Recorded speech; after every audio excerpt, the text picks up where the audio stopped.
I want to say it started with the logbook, but that is not quite right. The logbook gave me the language for what was already happening.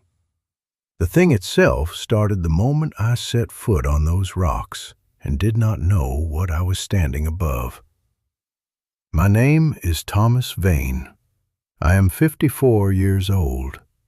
I spent 22 years in the Merchant Marine and another 6 doing relief work on automated lighthouse stations along the western coast. I have been in weather that would kill a younger man. I have spent extended periods alone at sea without losing composure. I know how to read a coastline the way other men read a room, by instinct, by what feels wrong at the edges of what I can see. I tell you all of this because I want you to understand what it means when I say that by the end of the 3rd month, I was afraid to go down to the rocks. The contract was for 90 days. Kilmore Light sits on a shelf of basalt 7 miles off the headland, far enough out that in bad weather the supply boat cannot make the crossing, and bad weather was more often than not for the western coast in autumn. The station had been automated for 11 years, but the Maritime Authority had a policy for deep servicing. When the rotating mechanism and the radio relay both needed physical replacement, they sent a human keeper for the duration.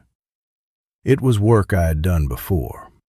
Read the instruments, log the weather, maintain the equipment during the transition, transmit daily position and status reports.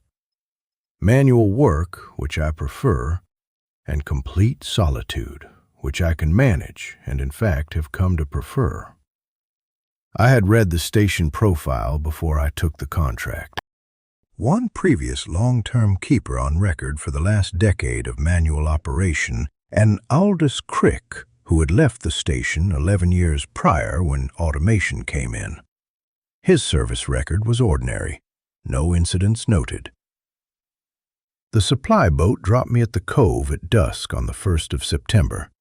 The skipper was a lean, taciturn man named Forsyth, who had been making the Quilmore run for years. He helped me haul my gear to the base of the lighthouse, about 40 meters of rock scramble from where the inflatable beached, and said nothing until I had everything inside. Then he said, "Mind the tide schedule." I said that was fairly standard advice for anywhere on this coast. He looked at me. Then he looked at the rocks. Then he looked at the lighthouse door, which was old iron-reinforced wood, and he said, "The schedule is on the inside of the lower cabinet door. It is specific. It was left by the last man." I said I would read it. He said, "Good," and got back in his boat. I watched him go. The water was already dark and choppy, the cove losing its shelter as the wind shifted. I turned and went inside. The lighthouse had 2 habitable levels below the lantern room, a kitchen and common room on the lower level, sleeping quarters and a small desk room above that. The service levels above housed the relay equipment and the rotating mechanism. The structure was solid and smelled of stone and salt and the particular mineral damp of a building that has been closed up and not lived in. I spent the first evening checking the equipment inventory against the authorities' manifest, heating a tin of something on the gas ring, and familiarizing myself with the layout. I found the schedule on the inside of the lower cabinet door as advertised. It was not a printed tide schedule. It was handwritten, not neatly, but deliberately. The kind of handwriting a person produces when they are writing something they want to remain legible for a long time. 5 items, each numbered. Below the list, in slightly larger letters, "These are not suggestions." A, C, I read them. I noted them. The first rule: seal the lower door 2 hours before high tide, not 1. I filed this as the kind of overcautious instruction older keepers leave everywhere. High tide surge against the lower door is a real consideration in a building like this. I would comply. The second, never go down to the rocks alone when the pool is empty. The third, if the rocks are warm in a ring, the colony is preparing to ascend. The fourth, do not shine a light directly on the cluster. It triggers a mass response. The fifth, at spring tide, do not leave the lantern room until the colony retreats. I read the last 4 rules with the mild condescension of a man who has spent years working remote stations and who has learned to recognize the particular flavor of solitude-induced eccentricity that accumulates in keepers who stay too long in one place. You get notions out here. You develop systems and prohibitions and private mythologies that make sense inside the logic of a small, isolated building and a very long time alone. I respected the experience implied by the notions, even when I did not know what they were about. I would not remain ignorant for long. On the second morning, I found the tide pool. It was on the north face of the rock shelf, accessible by scrambling down from the lighthouse base at low tide. About 20 meters of descent on rock that was rough enough for good grip and steep enough to demand attention. The pool was about 3 meters across and 1.5 meters deep at its center, connected to the sea by a narrow channel that drained it to a trickle at low tide and refreshed it at high. It had clearly been surveyed before. There were survey markers on the surrounding rock, faded orange paint, numbered. Previous keepers' work, or the authorities. I would later find the survey notebooks in the desk room upstairs, filled in Aldous Crick's careful handwriting. In those early days, the pool was extraordinary. I say this as someone who has peered into tide pools in a dozen countries. This one had a density and variety I had not seen outside a research station survey. Beadlet anemones in dense colonies around the margins. Shore crabs of 3 or 4 species, one of them large enough that I spent 20 minutes watching it maneuver through the rock channels. A small conger eel occupying a crevice on the eastern wall. Limpets, mussels, periwinkles, chitons on every available surface. Sea urchins in the deep center. Even, on that first morning, what I was reasonably sure was a juvenile spiny starfish, which would be unusual this far out on an exposed shelf. I began my own survey log immediately. It gave me the purpose I had been hoping for. The authorities' work was technical and maintenance-oriented. The pool gave me something to be curious about. I went down every morning and every late afternoon when the tides permitted. I photographed, noted, sketched. I identified what I could and flagged what I could not.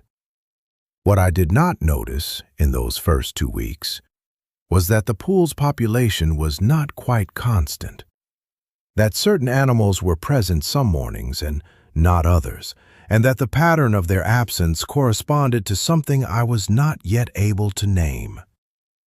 I found the logbook on day 11. It was in the desk room, inside a locked drawer. The lock was a simple barrel type, and the key was taped to the underside of the drawer above it. This suggests that Aldous Crick had hidden it in a place that any reasonable adult would check without much effort. I do not know what that means. Perhaps he wanted it found by someone who would look, and not found by someone who would only glance. The logbook was a standard maritime log, green canvas cover, 300 pages. Crick had used it over the last 4 years of his tenure, the final years before automation. The early entries were exactly what you would expect: weather readings, supply deliveries, equipment maintenance notes, observations about the coastal traffic, the occasional brief personal note. Crick had been in the Lighthouse for 7 years total. He had been, by his own account, a contented man. He called the station "my rock" in the early pages, and wrote about it with what I can only call affection. He was not a dramatic man, and he was not a man who frightened easily. The character that emerges from the early pages is patient, methodical, and genuinely fond of isolation. The entries around year 5 begin to change. I am going to read you the significant ones. I found I could not summarize them in my own words and do them justice. When I read these aloud to myself in that desk room, I used a quieter voice than I would normally use. It felt correct to do so. Day 1743. The pool was empty this morning. Not drained. The water is there, the channel is open, but nothing in it. Not a limpet, not a periwinkle. Went back at noon, still nothing. Checked the surrounding rock. No die-off, no oil sheen, no signs of toxin event. I have no explanation. Day 1745. Pool has small life returning. Crabs back, a few anemones. Whatever happened, it seems to have passed. Note: high tide was very high on the 1743 evening. Check correlation. Day 1751. Pool empty again this morning. High tide tonight is exceptional.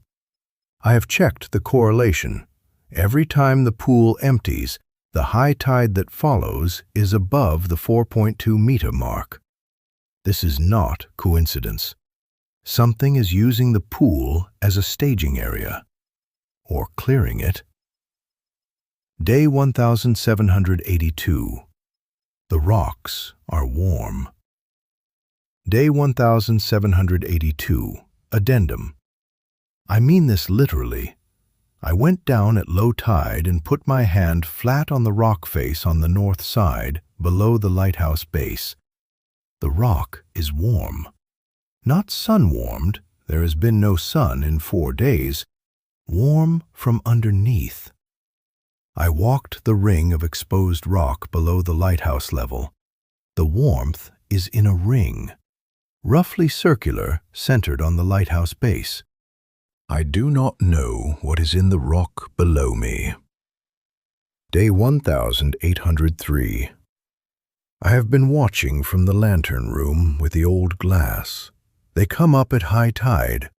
I had dismissed the movement as wave surge, but tonight I kept the glass on the rock face for 2 full hours. It is not wave surge. The pale material that I had assumed was sea foam or bleached mineral deposit is moving. It moves up the rock face as the tide rises and retreats as the tide falls. At this distance, I cannot resolve individual.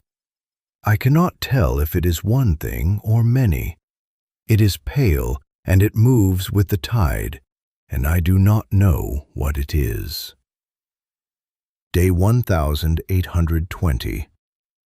I went to the rock face at low tide with my field lamp. I put the beam on what they leave behind. It is exoskeleton, fragments, shed casings, the material that accumulates between highs. It is segmented. Each fragment is about the length of my hand. There are millions of fragments in the crevices. Whatever they are, there are a great many of them. I have not been able to get a look at a live individual. They retreat ahead of my light. Day 1821. Do not shine the light directly at them. Last night, after I wrote the above, I tried. I took the field lamp and put it full on the rock face below the north door. The response was immediate. The mass, which had been rising with the tide, contracted, and then did not contract. It surged, up and toward the lamp. I got inside and sealed the door. Whatever they are, the light does not repel them. It provokes them. I am writing this down clearly. Do not use direct light on the mass. There were 40 more pages. I read them all that night. By the end, I was reading faster, not because the entries had become more dramatic. If anything, they became more compressed, more precise, as if Crick had been stripping away everything that was not essential, but because the shape of what he was describing had become clear, and I needed to know how it ended. The last entry was dated a week before the automation crew arrived. Day 2543. Springtide tonight. I have been in the lantern room since 6 this afternoon. The rocks below are... I do not have a word that is adequate. The colony is fully ascended. The weight against the lower door has been continuous for 3 hours. I can hear the sound through the stone. It is like the sound of a very large thing breathing. I'm going to stay here until it retreats. I think it will retreat. It has always retreated before. The schedule is on the cabinet door. If anyone comes here after me, read it. Follow it exactly. The 2 hours is not arbitrary. I timed them at the door 3 times with a watch. 1 hour is not enough.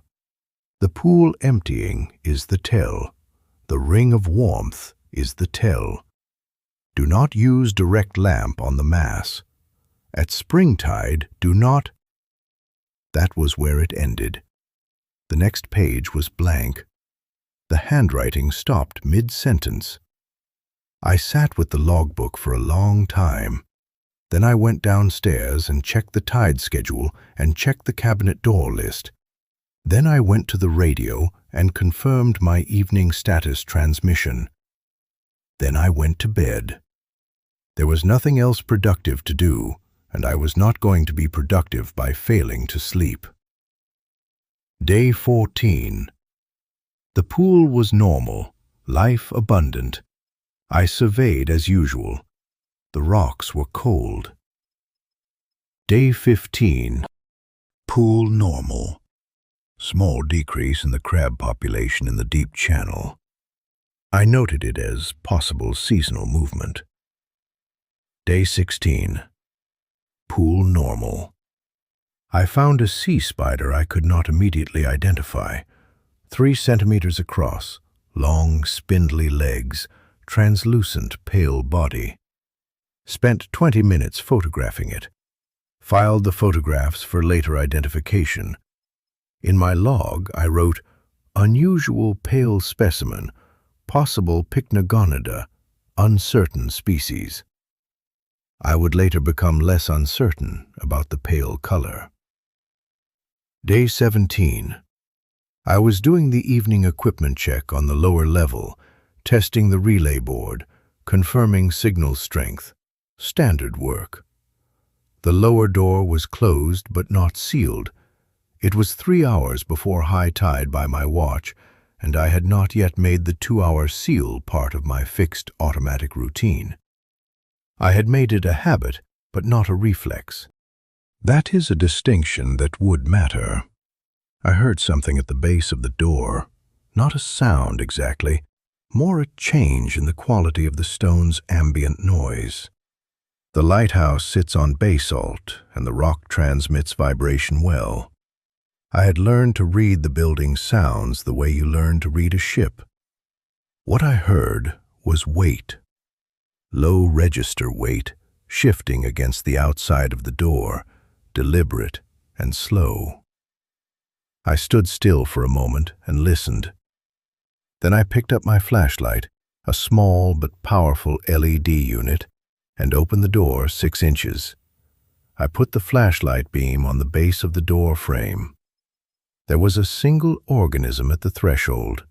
It was, as Crick had written, approximately the size of my hand. pale, not white exactly, but the color of old bone left in salt water, with a faint blue iridescence that I had not expected, and which I find difficult to describe even now. It was segmented, 7 visible body segments, 7 pairs of hooked legs gripping the stone with what I could tell even from above was significant force. The antennae were moving constantly, sweeping forward and back in rapid alternation. There were no eyes. Where the eyes should have been on a creature of this body plan was smooth, sealed carapace.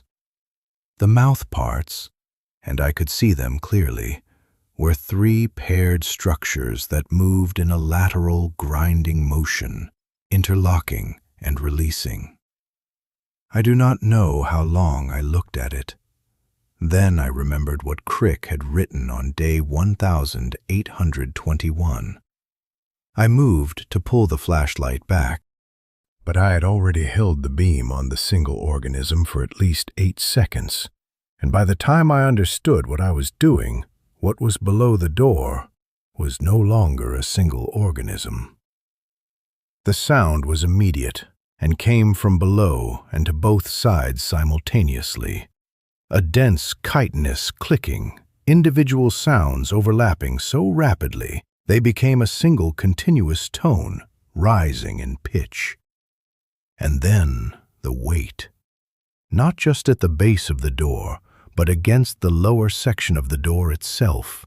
A mass pressure distributed across the wood, the way water pressure is distributed, but heavier, more deliberate, more purposeful. I slammed the door and threw the seal bar. The pressure held for about 30 seconds. Then it withdrew. I stood with my back against the sealed door and listened to the clicking dissipate back into the tide noise. My heart was doing something loud and structural in my chest. I waited. The pressure did not return. Then I climbed upstairs and added the 2-hour rule to my fixed daily schedule. Written in, underlined twice. Not a habit, a requirement enforced by a watch alarm. Day 18. I spent the morning at my desk with Crick's survey notebooks and my own logs side by side. The pool count discrepancy I had been noting was clearer when I laid the numbers against the tide record. The pool emptied of all non-sessile species, meaning the mobile animals, between 6 and 18 hours before high tides that exceeded 4 meters. The sessile animals, the anemones, the limpets, remained but showed what I can only describe as retraction behavior, closing to their minimum profiles. The mobile life fled or was displaced. The pool became a quiet, clear waiting basin. I also went through the rock temperature data. I'd been taking surface temperatures as part of my general survey, a contact thermometer, standard kit. When I cross-referenced my readings with Crick's, the pattern was unmistakable. The warmth in a ring around the lighthouse base was present in his observations from day 1782 onward. In my own data, it appeared on day 9, shortly before the first pool emptying event I had recorded without understanding it. The colony was below me, had been below me since before I arrived, was in the rock, in the crevices and channels below the waterline, massed and metabolically warm, rising with each tide high enough to allow it.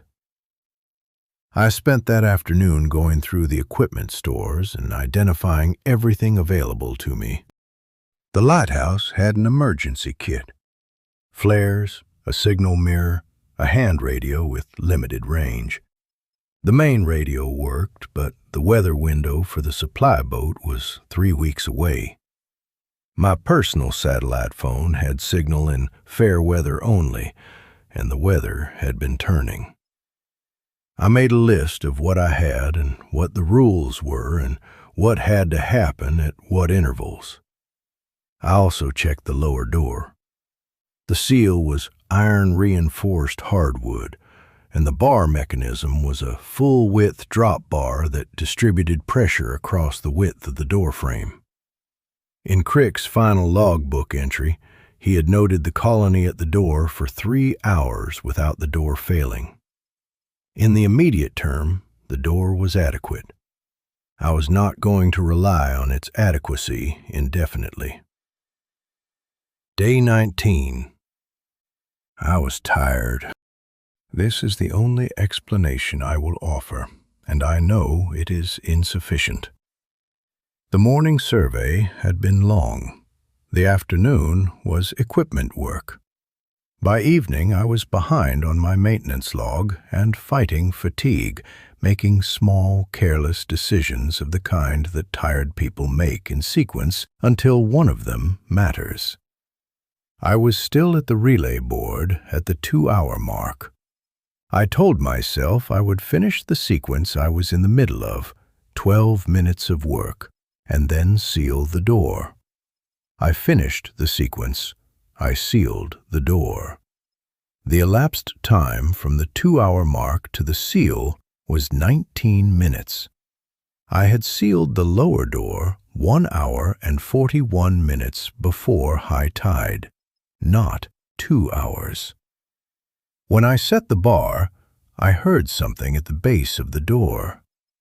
Not the surge response of day 17, nothing that sudden or violent. A slow movement, a deliberate, testing pressure against the lower section of the wood, held for perhaps 5 seconds, then withdrawn. The tide had not yet reached maximum. They had arrived 19 minutes early. I stood at the sealed door and did the arithmetic. If the 2-hour buffer was correct, and Crick had written that he had timed it 3 times with a watch, then I had missed the safe window by 19 minutes, and the colony had been within pressure testing range of the door during that entire period. 19 minutes. I sat down on the floor and wrote it in my log verbatim. Then I made the 2-hour 15-minute alarm a fixed entry on my watch for every high tide exceeding 4 meters. 2 hours and 15 minutes before the tide. Alarm sounds. I seal the door. No finishing of tasks, no exceptions. I did not sleep well that night, but I slept. I have learned that a man who will not sleep when he can will fail eventually, and I did not intend to fail. Day 23. The pool was empty. I had checked the tide chart the night before. High tide at 6:40 p.m. predicted 4.8 meters, well above the activity threshold. Pool emptying before that kind of high tide was entirely consistent with every pattern I had documented. I went down to the rocks at 10:20 a.m. Tide was at its lowest of the day. The exposure was maximum, the rock shelf fully accessible. I had 4 solid hours before I needed to be back inside. My watch alarm was set. I had my field kit, my contact thermometer, my camera, my notebook. I was performing the pre-high tide survey that had become part of my routine, documenting the pool in its cleared state for comparison against post-tide recovery. I want to say I had no warning, but I had been given a warning.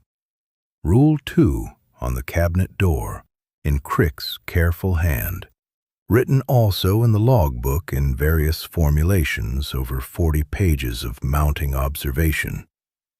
Never go down to the rocks alone when the pool is empty. I had the rule. I had followed it, mostly. On this day, alone, pool empty, I chose to go down and conduct a survey whose data I wanted. and I told myself I had 4 hours and sufficient margin. The rocks were warm in a ring. I noted it in my log as I crossed the ring boundary. I noted it as data professionally in a column of measurements. The ring of warmth per Rule 3 meant the colony was preparing to ascend. This was consistent with an evening high tide. I had 4 hours. The ring of warmth was not an emergency. I went to the pool. I knelt at the pool margin and looked in. The water was very clear, as it always was when emptied of life. Clear down to the pool floor, about 1.5 meters of visibility. The sand substrate at the bottom was undisturbed. The rock walls were clean of their usual fauna. And at the bottom of the pool, visible in that clear water, arranged on the sand substrate, bones. Human bones. I knew them immediately. There is nothing like them once you have learned the shapes. Long bones, femur, humerus, radius, placed parallel, pointing toward the lighthouse base. Smaller bones, arranged in concentric groupings around them. The architecture of a skeleton, disaggregated and sorted with a deliberateness that made the clear, cold water above them seem very thin and very close. And resting against the largest bone, the left femur, I thought, by the proportions, a diving watch. Stainless steel case, dark fabric strap. Even through 1.5 meters of water, I could see the strap was intact. I was kneeling at the pool edge. I made myself breathe. I made myself not move immediately, because moving without thinking would not help. I looked at the bones, and I looked at the arrangement, and I looked at the watch, and I thought, Aldous Crick's last logbook entry was written a week before the automation crew arrived. The automation crew found an empty station and an absent keeper, and filed a missing person report that went nowhere. He had not left. He had gone down to the rocks alone when the pool was empty. He had not come back. I stood up. The rock beneath my boots was warm. I registered it in my feet before I registered it consciously. Warm. Warmer than it had been when I crossed the ring boundary 20 minutes earlier. The warmth in the rock was not static. It was building. I looked at the rock face between me and the lighthouse entrance. The pale material was already moving on the stone. Not the surge response I had seen on day 17, a leading edge. Individuals at the front of a very large coordinated movement, coming up the rock face with the methodical, patient progress of a tide. They had begun the ascent earlier than the tide schedule warranted. The ring had reached its trigger temperature ahead of the predicted high, and I was below the entrance at pool level with the direct route to the door crossing the path of the ascent. I want to be precise about what I saw, because I know how what I am going to describe sounds.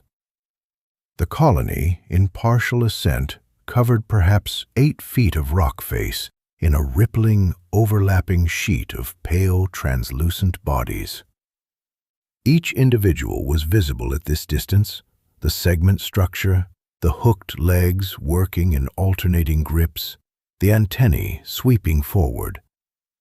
The sound at close range was not the clicking I had heard through the door. It was lower, denser, the collective noise of thousands of gripping hooks on basalt, a sound like a very large piece of heavy fabric being slowly pulled apart, sustained without pause. They moved steadily, not fast, but steady, the way a tide moves, which does not hurry and does not stop. And they were not moving toward me. That was the detail that took me a moment to process. The leading edge was moving up and toward the lighthouse entrance, not toward the pool, not toward me standing 30 feet to the west of the direct line. They navigate by vibration in stone and water and by heat. I was standing still. The rock around me was warm from the colony's own metabolic activity, which would have masked my thermal signature, and I was not moving, not speaking, barely breathing. I was invisible to them in the only ways that mattered to a creature with no eyes. This would change if I moved. The entrance to the lighthouse was on the direct line of the colony's ascent. The colony would reach the door before I could reach it if I tried the direct route. There was one other option. The exterior maintenance ladder. Old iron rungs set into the west face of the lighthouse ran from the service walkway at the lantern room level down to the first service door, which was 2 levels above the main entrance. I had never used it. I had inspected it on day 3 as part of my station familiarization and found it structurally sound but deeply unpleasant. Steep angle, no safety cage, exposed iron above a rock and water drop. The ladder's base was on the west face. The colony's ascent was on the north face, targeting the main entrance. I moved. I moved slowly. I placed each foot with deliberate care, choosing rock that would transmit minimum vibration, keeping as far to the west as the shelf permitted. The sound of my boots on the basalt felt enormous to me. The colony did not respond to the first 5 steps, or the next 5. I kept moving. 20 meters to the base of the lighthouse west wall. I found the first iron rung by feel and began to climb. The ladder was exactly as unpleasant as I remembered. 23 rungs of old iron above a sheer drop to rock and rising water. No cage. The iron cold and slightly slick with sea mist. I climbed it. I reached the service walkway. I got through the service door and secured it behind me, and my hands were shaking enough that the first attempt at the latch failed. I stood in the service corridor for 60 seconds. Then I went upstairs. From the lantern room I could see the full colony in ascent. I had not seen it in full ascent before. From the lantern room I had the height and the angle, looking down the exterior of the lighthouse and across the north face of the rock base. What I saw erased the last of whatever minimizing I had been doing for 23 days. The colony covered the north face completely. Not 8 feet of rock face, not 20 feet. The full, visible extent of the north and east faces, from the waterline to a point approximately 3 feet below the main entrance level, was covered in pale, moving bodies. Hundreds of thousands of individuals, possibly more than that, moving as a coordinated mass, not the frantic surge of the provoked response on day 17, but the deliberate, organized ascent of something that understood its objective. The sound was audible in the lantern room through the stone of the walls. That sustained tearing fabric grinding, deeper now, amplified by the mass. And beneath it, lower, felt more than heard, the rhythmic pressure of the colony's combined weight shifting upward against the lighthouse base. I could see the pool from this angle. In the clear water of the emptied pool, the bones were visible, pale arrangement on pale sand. And from this height, in the afternoon light, I could see something I had not been able to see from pool level. The walls of the pool had a texture, a fine granular coating that I had recorded in my survey log as mineral deposit. From height, I could see it was not mineral. It was organic. The pool was lined with a thin veneer of processed organic material. The pool was not just a staging area. The pool was a feeding area. Aldous Crick had gone down to the rocks alone when the pool was empty, and the colony had processed him there and arranged what remained. The pool walls were coated with what was left of him after the arrangement. I sat down on the floor of the lantern room with my back against the lens housing, and I opened my notebook, and I wrote down everything I had seen, clearly and in order, because I could feel a strong urge to not be precise, and precision was all I had.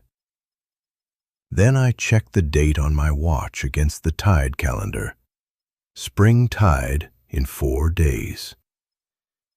I spent the next 3 days in a pattern I established on the morning of day 24 and did not deviate from. I did not go below the second level of the lighthouse interior. All external checks were conducted from the lantern room windows and the service walkway, which was above the colony's maximum ascent line. I confirmed the colony's retreat pattern each morning. By dawn, they had withdrawn below the waterline, and the rock face showed only the pale, stripped texture of their passage. By midday, the rocks were quiet. I did not find this reassuring. I found it informative.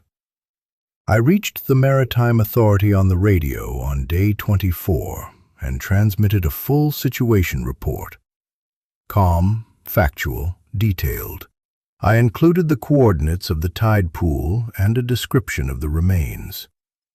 The duty officer took down everything I said and confirmed the transmission and told me the earliest weather window for an approach was the supply date, now 8 days out. I thanked him. I reached the satellite phone connection on day 25 and called the emergency maritime number and repeated the situation report to a different duty officer who was somewhat more alarmed and who told me there were no vessels in range in current weather conditions that could make the Kilmore approach safely. I thanked her. I had 8 days. The spring tide was in 3. I read Crick's logbook again, fully, from the beginning. I was looking for anything I had not absorbed the first time. I found 2 things. The first, on day 1956, deep in the logbook, a year before the end, Crick had written a detailed account of a night when the colony had reached the main entrance and sustained pressure against the door for 4 hours. The door had held. He had spent those 4 hours in the lantern room. The colony had retreated with the receding tide. He had written, "The beacon sweep covers the north face at approximately 15-second intervals. During the sweep, the colony contracts. I can see it from the lantern room. The light at this angle and through the glass is apparently different in quality from a direct lamp aimed at them. It disorients rather than provokes. The sweep light seems to slow them. This may be useful at spring tide." The second, Crick had noted on day 1812 that the colony's ascent was timed to the tide but could be triggered early by sufficient thermal accumulation in the rock ring. He had estimated that the ring could reach trigger temperature as much as 45 minutes before the tide itself reached the 4-meter threshold. He had called this the advance window and written, "Account for it. An early trigger is the most dangerous condition."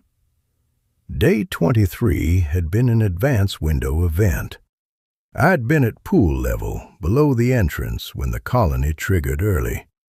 I wrote in my notebook, "Spring tide advance window, potentially 90 minutes or more given the higher ring temperatures recorded.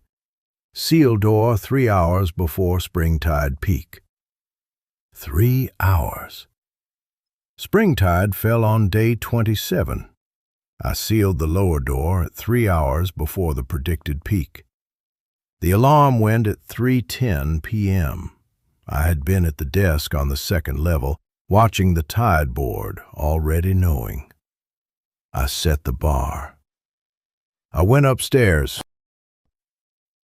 I sat in the lantern room with my notebook, my food for the night, and the knowledge that whatever happened in the next several hours, I had done the preparation correctly this time.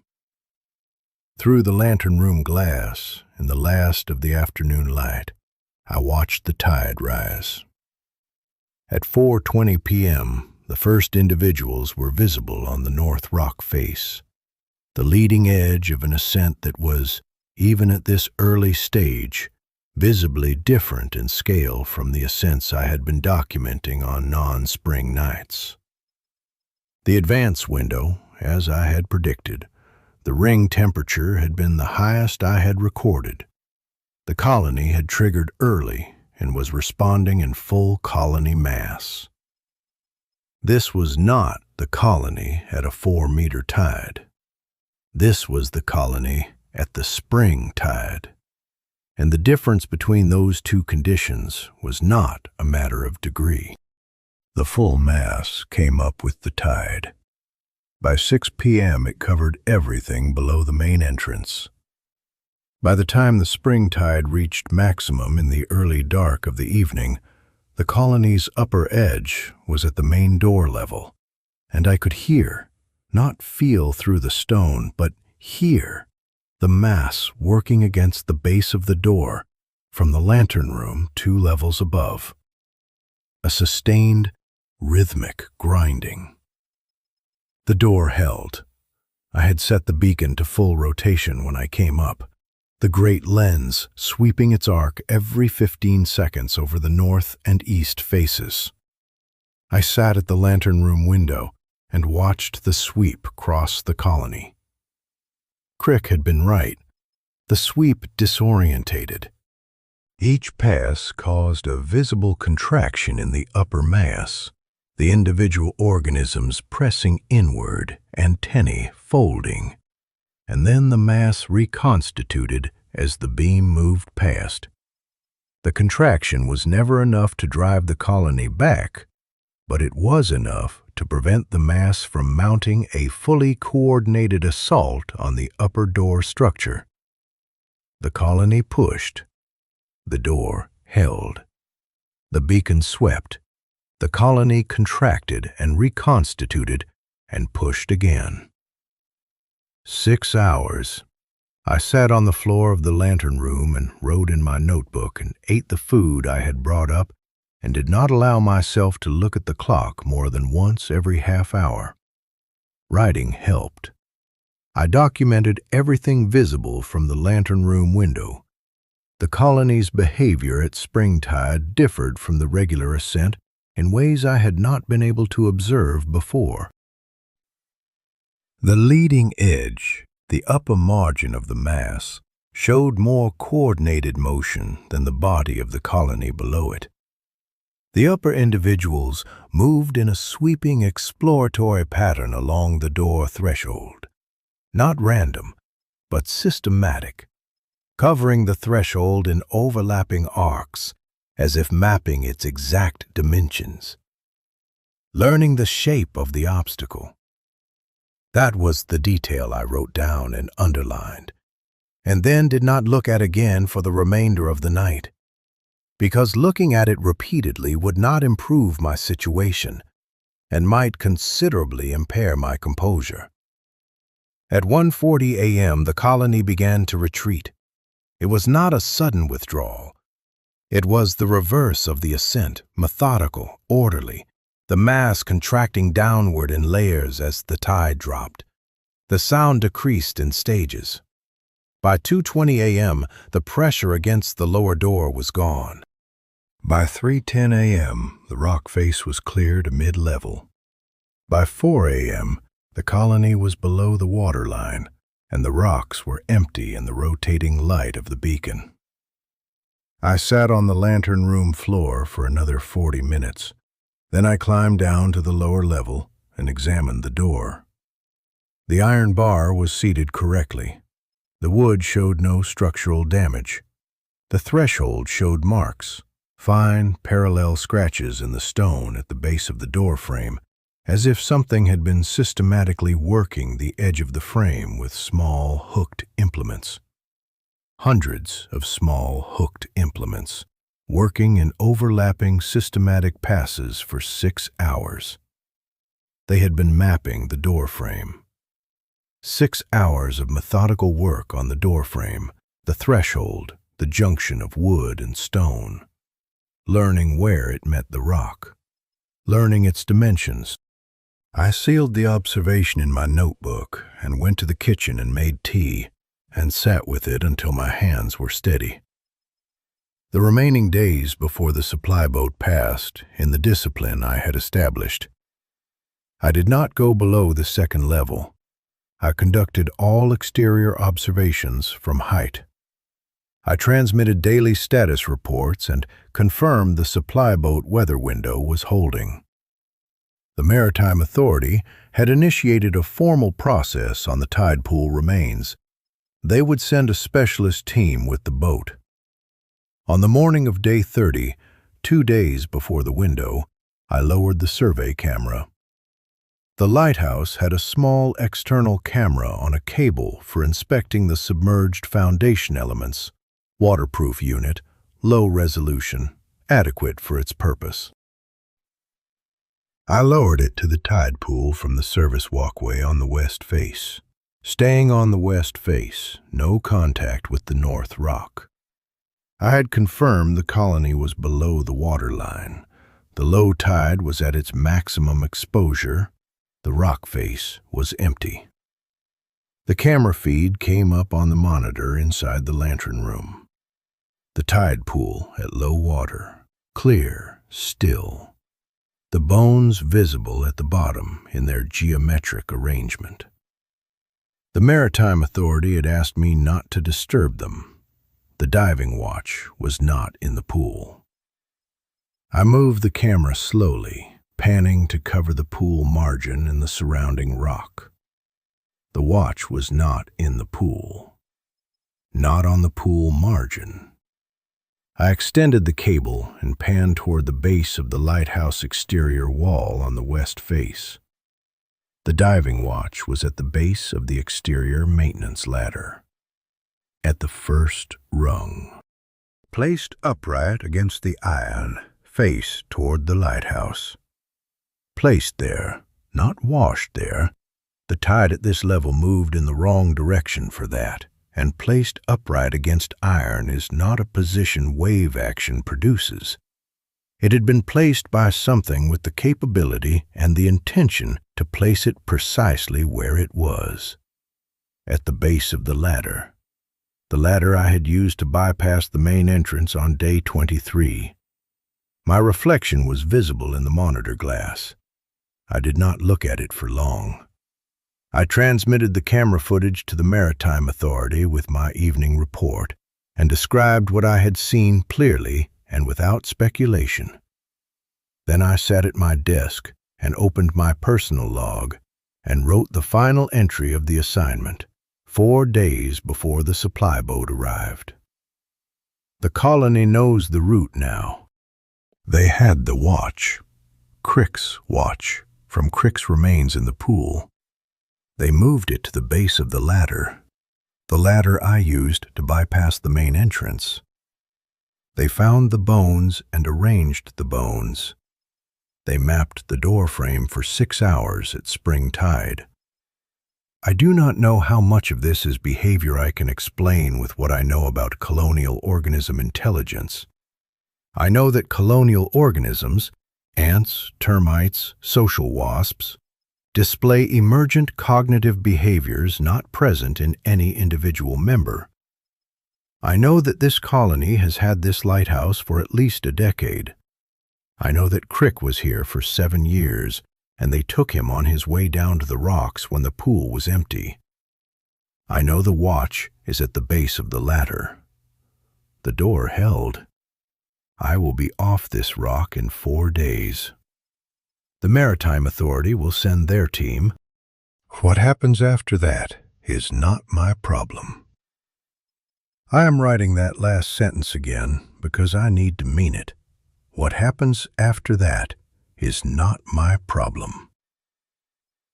The supply boat came on day 34 in a narrow weather window, Forsyth running the inflatable in hard and fast, loading my gear and the specialist team's equipment in under an hour. The team was 2 people, a forensic specialist and a marine biologist from the university. I briefed them both as thoroughly as I could in 40 minutes.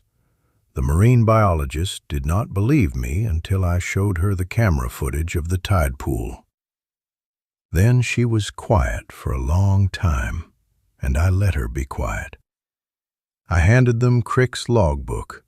I gave them a copy of my own survey log and personal log, complete.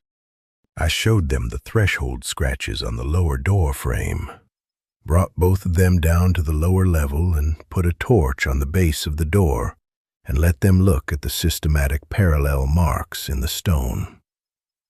Forsyth had the inflatable running as I came down the rock scramble for the last time.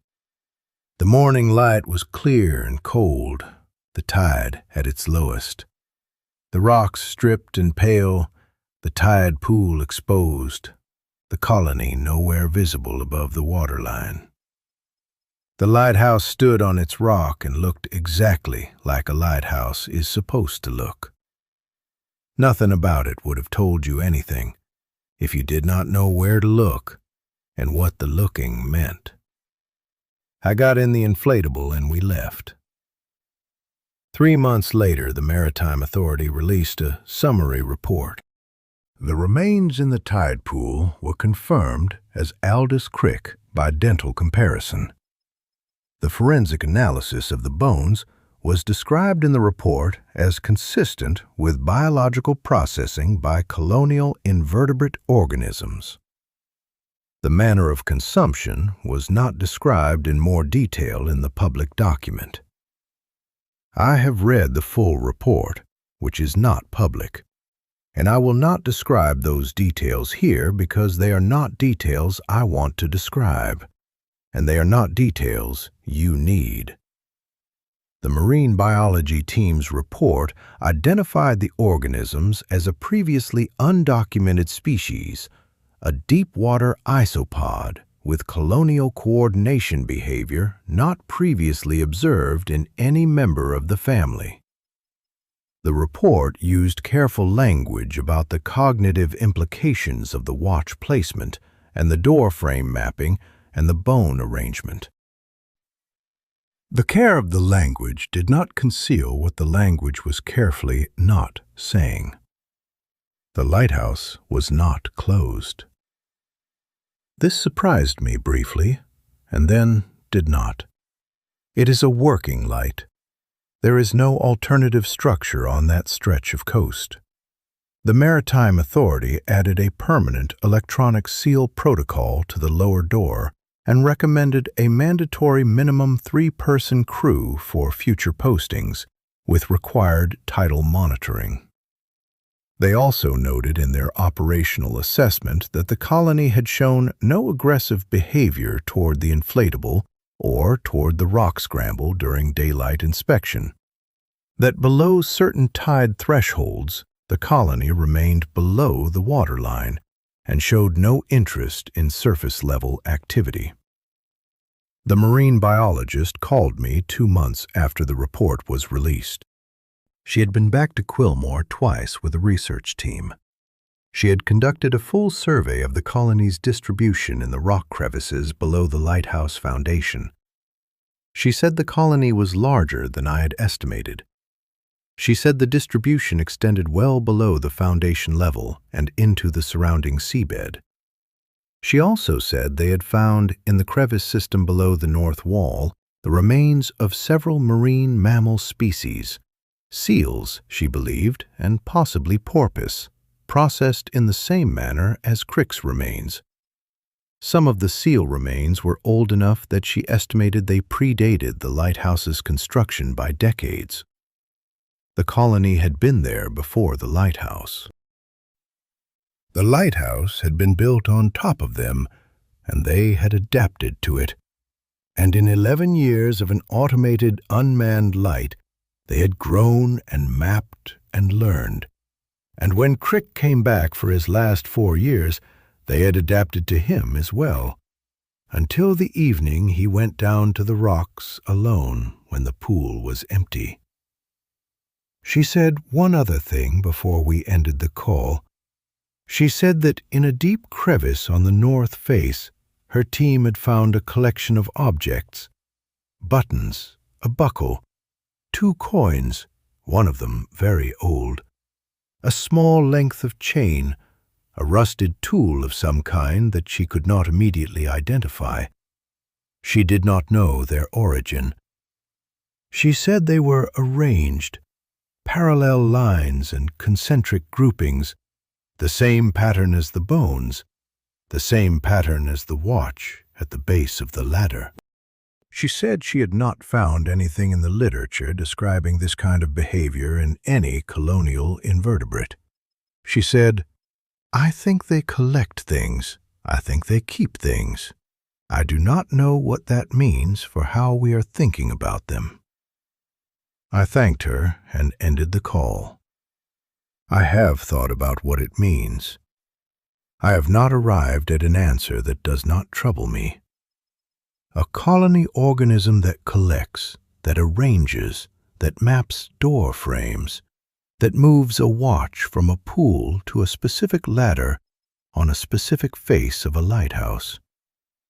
You can describe each of those behaviors in terms of emergence, in terms of complex stimulus response patterns that appear intentional without being intentional in any way we normally use the word. You can describe all of them that way. The description is probably correct. It does not change what the behavior looks like from a lantern room window at springtide, watching the mass move against the beacon sweep with something that I can only call patience. Not the patience of a thing waiting for an opportunity, the patience of a thing that understands time differently than we do.